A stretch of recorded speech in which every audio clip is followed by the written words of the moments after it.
Alors, bonjour à toutes et à tous. Aujourd'hui, je vais vous parler de ces diverses manifestations contre les mesures en matière Covid. Et je vais intituler mon exposé Le pouvoir et les parias. Pourquoi? Parce que de plus en plus clairement, la politique sanitaire du gouvernement rencontre des oppositions. On a parlé dans un journal récemment de l'automne des oppositions. On pourrait peut-être parler bientôt de l'hiver des oppositions. Lors du premier confinement, en mars 2020, ces oppositions étaient très peu organisées. Tout le monde était sous le choc de mesures brutales et décidées dans l'urgence, sans doute sans fondement légal. Et le lockdown lui-même rendait les réunions et les manifestations impossibles. Mais déjà, une répression subtile s'organisait contre ceux qui ne suivaient pas la ligne gouvernementale. Les experts officiels étaient les seuls qu'il fallait croire. Tous avaient été choisis, pourtant sans mise en concurrence. Pour éviter les appels d'offres, on n'a pris que des personnes déjà salariées par les pouvoirs publics ou retraitées. Et donc, c'était des personnes qu'il ne fallait pas rémunérer.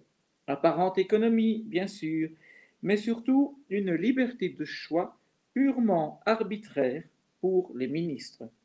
Ça et là, quelques médecins réellement spécialisés ont osé émettre des critiques ou des nuances face aux décisions gouvernementales ou l'avis des experts officiels. Les réactions des autorités ont été là encore brutales et parfois même leurs pouvoirs académiques eux-mêmes ont oublié tous leurs principes scientifiques pour ne pas tomber dans la même opprobre que ceux qui critiquaient le gouvernement. La presse, comme toujours, de moins en moins indépendante à l'égard du pouvoir qui, il est vrai, la subsidie, a systématiquement pris le parti du gouvernement. Toute critique du lockdown était inaudible. Il a fallu une incroyable accumulation d'erreurs manifestes, des masques aux respirateurs, les gels, les interdictions de voyage abusifs, pour que timidement les critiques commencent à être émises l'an dernier contre le gouvernement.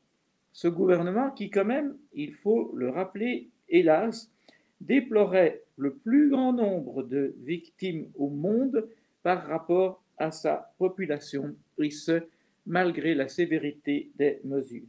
On devra un jour revenir sur les responsabilités dans la gestion autoritaire qui est à la base d'une hécatombe, notamment dans les maisons de repos.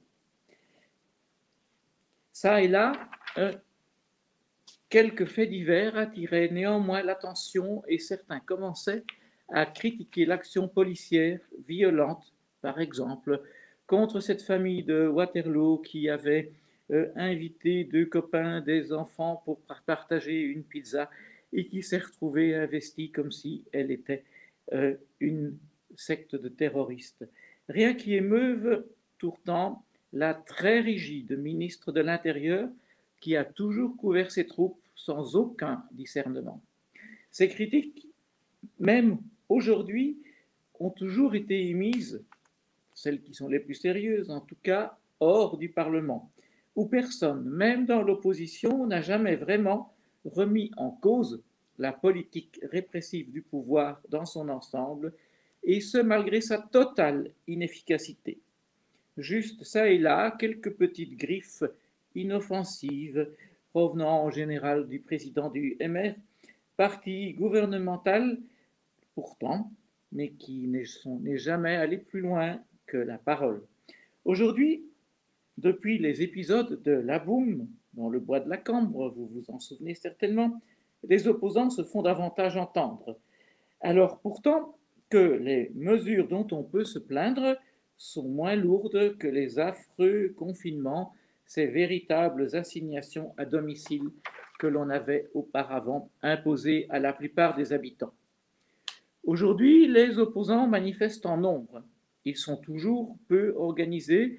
Aucun parti, aucun syndicat ne les fédère ni ne les soutient. Mais ils sont souvent déterminés, comme on a pu le voir. À leur égard, la politique du pouvoir est toujours la même. on les méprise, on tente de les criminaliser. Dans notre régime sanitaire, toute critique est nécessairement vue comme émanant d'inciviques ou au moins d'extrémistes. On fait courir le bruit que les opposants aux mesures sont des extrémistes de droite. Mais il y en a certes parmi les opposants, comme d'ailleurs parmi les partisans de la politique gouvernementale. En général, les gens de droite apprécient la loi et l'ordre et ne sont pas très hostiles aux règles qui visent à enrégimenter les citoyens, comme nos règles sanitaires. Et puis, on voit en tous les opposants des antivax, ce qui est faux. Certains le sont assurément, et à mon avis, et je l'ai déjà dit, ils ont tort de se priver de la protection efficace des vaccins, même si elle n'est pas parfaite. Qu'ils aient tort, et je crois que c'est évident qu'ils ont tort, cela ne leur enlève pas le droit d'exprimer leur opinion, et parfois d'ailleurs ils le font avec beaucoup de nuances, sans critiquer les vaccins, sans critiquer ceux qui se font vacciner, en acceptant même parfois le Covid Safety Ticket, mais en n'admettant pas que les restaurateurs ne sont vraiment pas ceux qui devraient avoir l'obligation sanctionnée de les vérifier.